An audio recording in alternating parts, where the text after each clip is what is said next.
কুড়িগ্রামে ধরলা ব্রহ্মপুত্র, তিস্তা ও দুধকুমারের পানি কমার সাথে সাথে তীব্র হয়ে উঠেছে নদী ভাঙ্গন।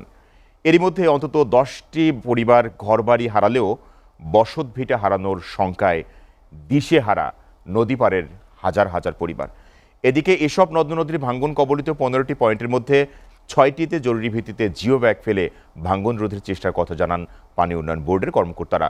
কুড়িগ্রাম প্রতিনিধি জাহিদুল ইসলাম জাহিদের প্রতিবেদনে বিস্তারিত।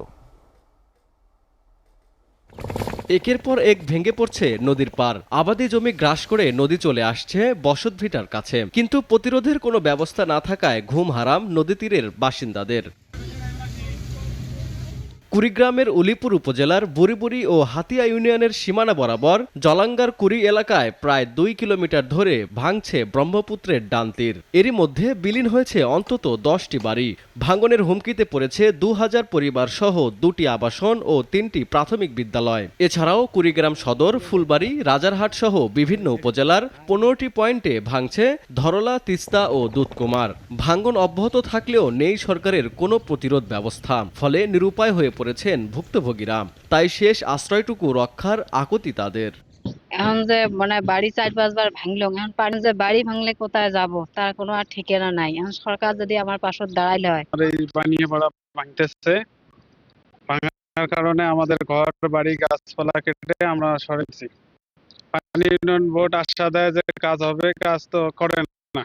এখন নিবের 3 বছর হল, 3 বছর আসলো এলা জায়গা এখন ভাঙিল, এলা করি না যাবো, তার জায়গা নাই, কোনো নাই। এই কষ্টের মধ্যে আছি আমরা যে নদীর পাড়ত বাড়ি করি আছি, আমার একটু জায়গা জমি কিছু নাই, কটাই যাবো নদী ভাঙলে এর কোনো আমার নির্দিষ্ট নাই। গরিব মানুষ না পাই এজলা না জায়গা কিনি বাড়ি করবে।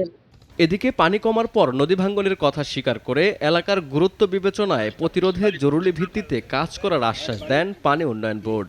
কুড়িগ্রাম জেলায় নদ নদীর পানি বৃদ্ধির কারণে ইতিমধ্যে 40টির মতো জায়গায় আমরা ভাঙন পরিলক্ষিত পেয়েছি। এর মধ্যে আমরা 30টি জায়গায় ইমার্জেন্সি কাজ বাস্তবায়ন শুরু করেছি। এর বাইরেও আমরা পর্যবেক্ষণে রেখেছি বাকি স্পটগুলো। পরবর্তীতে আমরা অবস্থা বুঝে সেখানেও আমরা প্রয়োজনীয় ব্যবস্থা নেব। পরবর্তী যদি পানি বৃদ্ধির কারণে আরও ভাঙন দেখা দেয়, আমরা আমাদের ঊর্ধ্বতন কর্তৃপক্ষের সাথে আলোচনা ক্রমে আমরা সেখানেও জরুরিভাবে জিও ব্যাগ দ্বারা কাজ বাস্তবায়ন করব। পানি উন্নয়ন বোর্ডের তথ্য মতে জেলার ওপর দিয়ে প্রবাহিত 16টি নদ নদীর মধ্যে ভাঙ্গন প্রবণ 5টি নদীর 2 পারের দৈর্ঘ্য 374 কিলোমিটার। এর মধ্যে সুরক্ষিত মাত্র 66 কিলোমিটার। SATV news desk.